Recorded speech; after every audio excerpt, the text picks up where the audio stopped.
After landing on the moon, we were disappointed that we had lost these last 3 missions. Apollo 18, Apollo 19 and Apollo 20 had been cancelled. But we had the hardware for these missions. It was only going to the moon that Congress stopped NASA from doing. But we had 3 sets of Saturn V's, 3 sets of command service modules, 3 lunar modules. So we think, well, if we can't use this stuff to go to the moon, let's use it for something else. And the engineers wanted to do something different. They said, we've been there, we've done that, now let's do something else. Because we've proved to ourselves that we can go somewhere and survive. So now the next step is going to be a much bigger one. And that was a good use of the hardware we had to develop Skylab. It was a space station. The big insight was that you could use the 3rd stage of that beautiful big Saturn V, hollow it out and convert it into a habitable place to live, to develop this Skylab space station.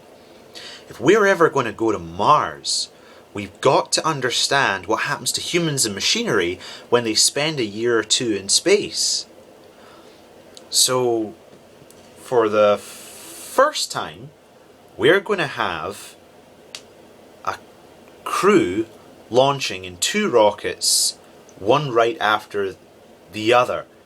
The unmanned Skylab will fly first, and then we will fly Pete Conrad, Joe Kerwin and Paul Weitz as Skylab's first crew on a 28-day mission to basically activate the workshop and start up the experiments. Skylab is an amazing vehicle. We could stuff it with experiments. We could put the food and water up there for 3 missions. We could do it all, and it was great.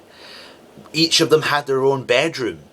Each bedroom was about the size of a telephone booth, and their beds were fastened to the walls like sleeping bags propped up against the walls. And then they had this big huge work area that they could use for life sciences, for human science. They had a big telescope mount at the front that we could use for observations of the sun. It was stuffed full of windows so that they could take photographs of the Earth to measure deforestation and climate change, oceanography. It was basically a workshop for observing 360 degrees above and below everything in the solar system. We got some great pictures of celestial objects that we had never seen before. So this beautiful big Saturn V with the workshop on it was to launch on May 14th, and then the next day we would launch our manned crew. And that's exactly what we did. It went up, Skylab went up into the sky as far as we could see. It was on its way successfully. And it looked like a great launch.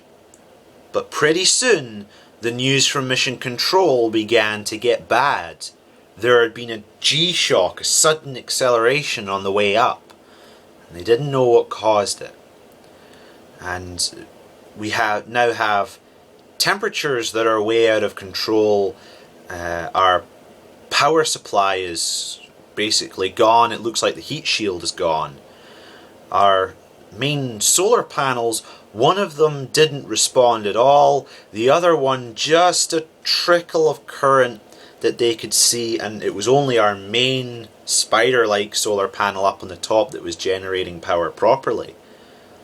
So we stop the next mission. We stop Pete Conrad, Joe Kerwin and Paul Weitz going up, and we say to them, right, now your mission has changed from activating the workshop to first saving the workshop and then activating it.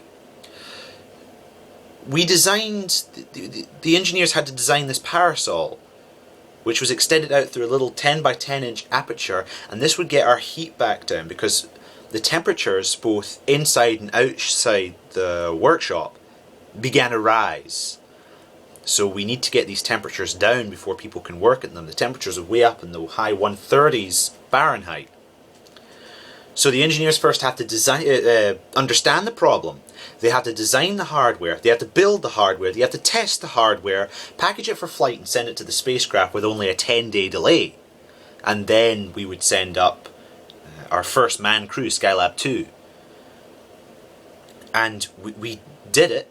We actually got this thing ready to go, and it was set out on fishing rods and would just extend through this little opening that we had for emergency contingency reasons. And then on May 24th, Skylab 2 launched under the command of Pete Conrad, who flew 2 Gemini missions and walked on the moon on Apollo 12 with his 2 rookies, Joe Kerwin and Paul Weitz. And 8 hours later, they rendezvous with Skylab and see the damage close up, and it is a lot worse than we thought. We have on Skylab a main 4-prong solar array that goes up on the top. That was our main one, which was working fine, perfect.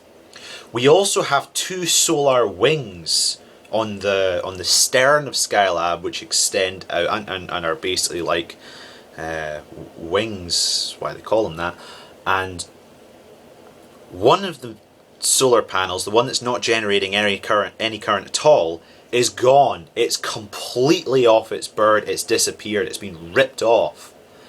The other solar panel had been jammed by a small piece of metal, preventing it from opening.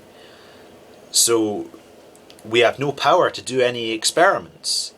The Skylab space station will be able to operate its life support systems, but nothing other than that, making it useless.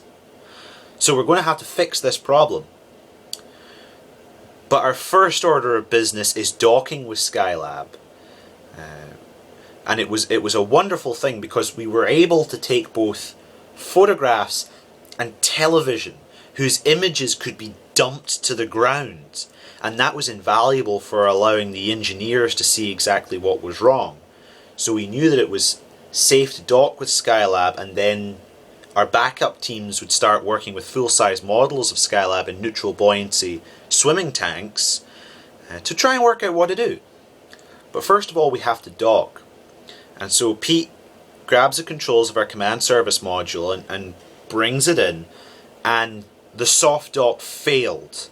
There were little capture latches in the nose of the docking rig of the command service module, and they were stuck shut and they never came open. We're sitting there contemplating that if we can't dock, the mission is over. We'll bring them home tomorrow. But there was one final backup procedure that had never been used. If you got in there tight and applied your rocket thrust, then the latches would go. So Pete gets set up for one more go, and he noses it in and he's applying the rocket thrust. The ground said it should take about 10 seconds. If it doesn't work in 10 seconds, it's not going to work. So Pete, Paul and Joe are sitting there counting 1, 2, 3, 4, 5, 6, 7, 8. Rat-a-tat-tat! Ran and all the latches latched. It was like an explosion up there as the 3 guys start yelling, and Pete Conrad says, "Hey Houston, we've had a hard dock intimate." And oh, they were so relieved and so thankful to be able to get into this space station and start figuring out what to do. And when we got inside Skylab, we started to realize that everything is working but is low on power. Searing heat, 130s Fahrenheit, and it didn't smell very good. It had a sort of a burn smell to it. And our first job when we get inside Skylab is for the 3 astronauts to start taking turns deploying this parasol that the engineers had developed. So we got up to the aperture, a little 10 by 10 inch aperture, and started feeding these fishing rods out through this little airlock that allowed us to do this without losing any atmosphere. And eventually we got it out, and the spring was released and the fishing rods came open, and the temperatures began to come down. They came down from the mid 130s to the mid 80s. But now we have to deal with this even bigger problem with the solar panel. It had been jammed by this little aluminium script from the launch fairing, which protects it on the way up. When it had come off, it had jammed the solar panel. And the problem was out where there were no footholds, no handholds, no lighting, where no crew member was supposed to go, yet it had to be done. So let's figure out ways to do it. And this backup team had been successful in finding this solution, because one of the things that they had taken up with them was this limb lock, the kind of thing that they use to trim tree limbs away from power lines. It had two brown ropes attached to it. One would open the jaws and the other would close the jaws. Joe Kerwin and Pete Conrad went out, and Joe pulled on the close the jaws rope and completed cutting the aluminum script. We did it. It worked.